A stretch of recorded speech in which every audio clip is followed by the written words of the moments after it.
We'll move on to newspaper now. Tunde will just help us. I have big shoes to fill today. I'm fitting in for Mr. Efeni. God help me. We start with this day, as per usual, the headline, protests escalate as hoodlums free prisoners in Benin, Lagos lockdown. 3 die in Abuja, cars set ablaze. Obaseki declares 24-hour curfew. Sanwo-Olu closes schools. Governors pledge to fulfill marchers' demands. Above the masthead, we have Sanwo-Olu, Okowa, Obaseki, El-Rufai, others inaugurate police brutality panels.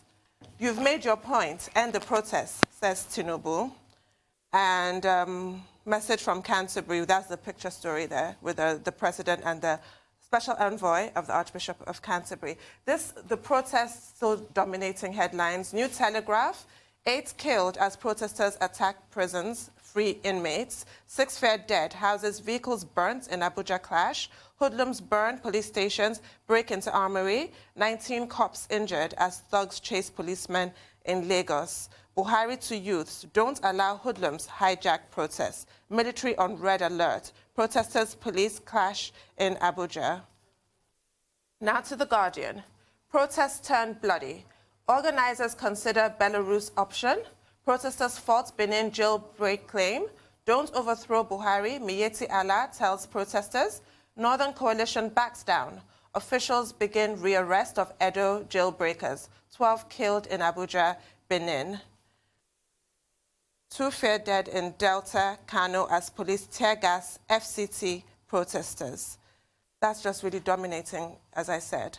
Now to The Punch. FCT security agents, thugs attack protesters. Lagos, others grounded. Pro-SARS attackers burn 8 vehicles at FCT, injure scores of campaigners. Travelers stranded, trek, as protesters block Ogun, Lagos, Niger roads, others. Hashtag #EndSARS. Show you understand youth's plight. Obasanjo tells Buhari.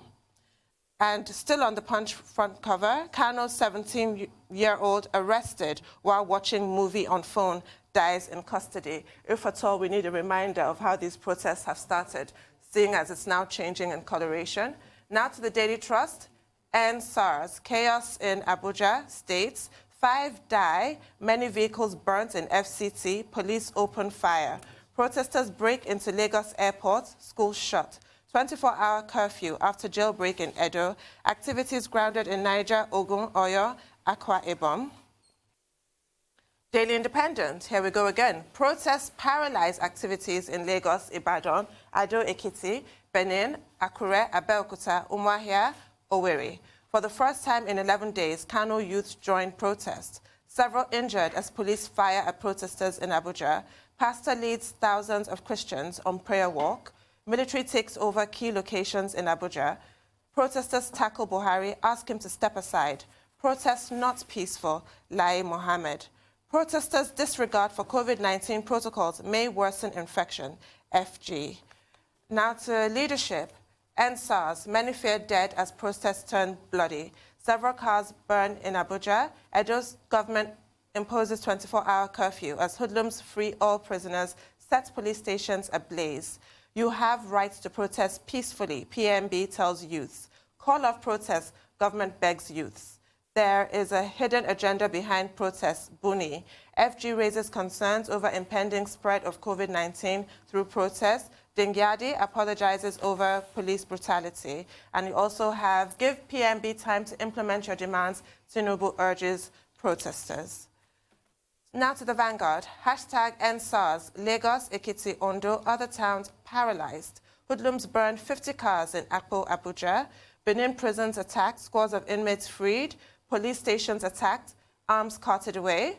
Edo government imposes 24-hour curfew. Attack spread to Auchi. Protesters block Sapele, end of Warri Benin Highway. Protester stabbed on Saturday, dies in Abuja. 12-year-old dies in Delta. It's the right of youth to protest, make demands, Buhari. NHRC seeks prosecution of 35 indicted police officers. Protests caused by neglected agitation, Obasanjo. Stop hashtag #EndSARS protests now, Northern Elders Forum. The Daily Times. Calls mount for trial of SARS, other police chiefs, victims' compensation. That's the headline there. So we see just the recurring theme of the way the protests have changed and have evolved or devolved into the current anarchy that we're witnessing, which is actually resulting in peaceful protesters being tarred with the same brush as criminals and hoodlums, which is unfortunate, but it does tend to happen in every protest. When it goes on for this long, it will start to morph into what even the original organizers probably at this point do not recognize. I mean, I was reading Dr. Abachi's article today on the This Day back page, and the W.B. Yeats' poem, The Second Coming. The Second Coming. And there was a part that struck me in that poem that I'd seen over and over again. It says, when the anarchy comes, the falcon cannot hear the falconer. And that's to show you the kind of anarchy in the land. We are not even listening to ourselves any longer. No. And also that poem was so spot on, Dr. Abasi. The turning gyre. It's a circular motion. It's like a spiral. And it's just, you're not going anywhere. So we're not even listening to ourselves, you know. I saw the heated contest even between both of you this morning, trying to define who is a hoodlum, who is a youth, who is a peaceful protester, who is a hoodlum. I won't tar everybody with the same brush. Because the truth is, anarchy has hit the land, and we cannot deny it. But when anarchy hits the land, like W.B. Yeats said, it was also W.B. Yeats that says things fall apart, and the center cannot hold. We shall know the part we pray. But when anarchy hits the land, one thing that steadies the ship is leadership.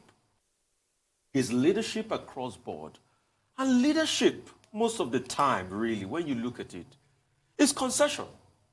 It's conversation. It's shifting grounds. Things you would normally not do before. It's coming out and being, you know, that conciliatory force. It doesn't mean you're weak when you come out and say, okay, I understand the pains, let us solve this. It doesn't mean you're weak. It doesn't mean you're broken. And it doesn't mean that the people that have come out with legitimate concerns too are weak if they shift ground. But it's about a coming together and saying what matters most to us here is our country. We can't allow our country to continue to go in this light. And that's why both parties must talk.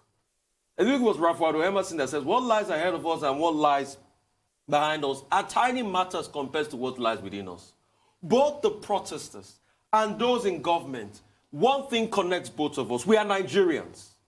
This is our country in the end.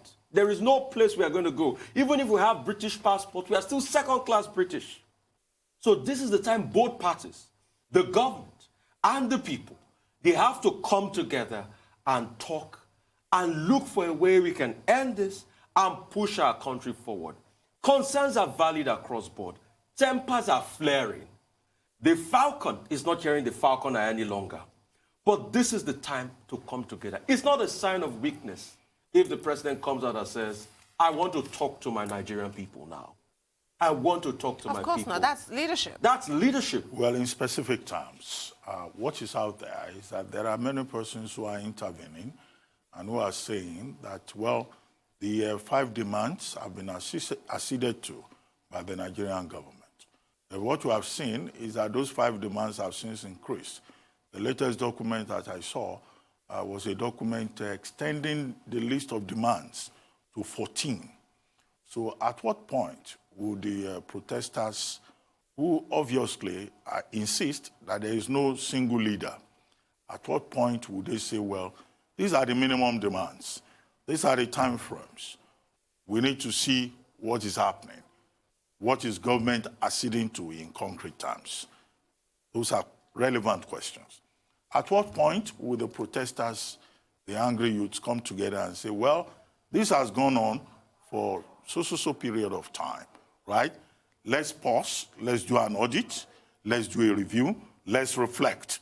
If we do not see sincerity, a demonstration of sincerity on the part of government, then we can come back. Perfectly that reasonable. way, you hold your allies together. Because if you look at the nature of this protest, the ordinary allies that the protesters should have, you know, they are not joining the protest. Traders, transporters, Nupeng, Bengasa. Now, if the thing were to escalate and you have that broadening of the support base, then of course, you'll be more effective. So I think that there's a need for rethink with regard to strategy and tactics. Third, yes, the federal government says it has managed to meet the protesters halfway.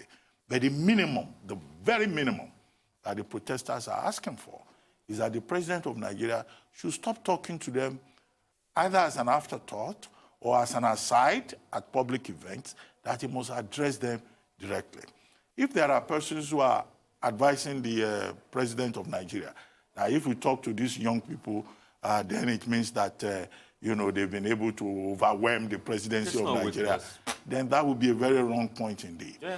I would like at some point to see the president of Nigeria come forward and address these young people, speak to them directly in his own words, and say, look, this is where we are. Yesterday, the Minister of Youth and Sports Development was quoting the president and saying the president respects the right of young people to protest and all of that. Now, these young people, they are not looking for quotations. Yes. Yeah. They are not looking for reported speech. Yeah. They want a direct interaction with the president. Since they say there are no identified leaders, the president can just address them and let us move forward.